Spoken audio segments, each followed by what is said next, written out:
कामिका एकादशी भगवान विष्णु के भक्तों के लिए अत्यंत महत्वपूर्ण दिन है, जिसे आषाढ़ मास के शुक्ल पक्ष की एकादशी पर मनाया जाता है।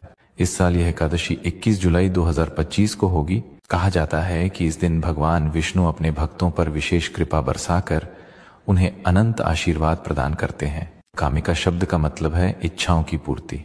कामिका एकादशी की कथा के अनुसार जब राजा युधिष्ठिर ने भगवान श्री कृष्ण से पूछा कि इस एकादशी का क्या महत्व है, तो श्री कृष्ण ने उन्हें बताया कि जो भी इस दिन उपवास करता है उसके सारे पाप नष्ट हो जाते हैं और वह मोक्ष को प्राप्त करता है। इस दिन भक्तों को उपवास रखना चाहिए और केवल फल, पानी या हल्का सात्विक आहार ही लेना चाहिए। पूरे दिन भगवान विष्णु का ध्यान करना, भजन कीर्तन करना और ओम नमो भगवते वासुदेवाय मंत्र का जाप करना विशेष रूप से शुभ माना जाता है। इस दिन झगड़े से बचना चाहिए, नकारात्मक विचारों को मन में नहीं लाना चाहिए, अहंकार से दूर रहना चाहिए, ज्यादा शारीरिक श्रम नहीं करना चाहिए और अनावश्यक बातचीत से भी परहेज करना चाहिए। ऐसा माना जाता है कि इन नियमों का पालन करने से व्यक्ति को भगवान विष्णु की विशेष कृपा प्राप्त होती है और जीवन में सुख, शांति और आध्यात्मिक प्रगति का मार्ग आसान हो जाता है। अगर आपको कामिका एकादशी का महत्व समझ में आया हो तो इस वीडियो को अपने दोस्तों के साथ शेयर करें।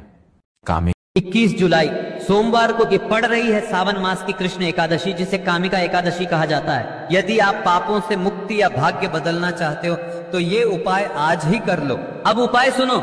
सुबह स्नान के बाद तुलसी के पत्ते और नरम गुड़ लेकर भगवान विष्णु को अर्पित करो और मन में बोलो, श्री विष्णु जी मेरे जीवन से हर दुख दूर कर दो। फास्ट रखकर ये करें। पूजन के बाद तुलसी जल पी लो। देखना 24 घंटे में तुम्हारे जीवन में सकारात्मक। 21 जुलाई को श्रावण का दूसरा सोमवार पड़ने वाला है और कामिका एकादशी भी उसी दिन पड़ने वाली है। इस दिन एक उपाय करने से आपके पूरे जीवन का बदलाव हो जाएगा, भाग्योदय हो जाएगा, आपकी हर मनोकामना पूरी हो जाएगी। इस बार भगवान शिव आपकी हर मनोकामना पूरी करेंगे, क्योंकि इस दिन दूसरा सोमवार भी श्रावण का और कामिका एकादशी एक साथ पड़ने वाली है। 2 व्रत एक साथ पड़ने वाले हैं और अगर इस दिन आप व्रत रहते हैं तो कामिका एकादशी का भी व्रत का फल आपको मिलेगा और श्रावण के दूसरे सोमवार के व्रत का फल भी आपको मिलेगा। तो इस दिन जरूर व्रत रहें और अगर आप किसी कारणवश व्रत नहीं रह पाते हैं तो एक उपाय जरूर करें। शंकर जी महाराज के सामने बैठ जाएं। बैठने के बाद पंचामृत से आप स्नान कराएं, वरना 50 से 100 ग्राम गाय के दूध से आप स्नान कराएं।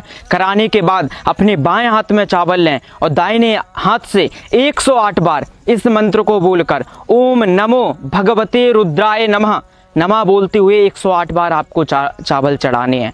ऐसा अगर आप करते हैं तो उसी दिन से आपके जीवन का बेहतर बदलाव होना चालू हो जाएगा। आप इस वीडियो को सभी के पास शेयर करें, जिससे प्रत्येक व्यक्ति को यह जानकारी प्राप्त हो सके। जय माता दी। मेरे तन मन धड़कन में सिया राम राम है। जो महिला एकादशी के दिन घर में अगर चावल बना लेती है तो उसके घर से 5 चीज कम होती है दोस्तों। भोजन के साथ चावल तो ग्रहण सभी करते हैं, पर एकादशी के दिन अगर घर में चावल बनाए जाते हैं तो उस घर से नंबर 1 धन वैभव कम होता है, नंबर 2 उस घर से अच्छाइयां कम होती है, नंबर 3 उस घर से मान सम्मान कम होता है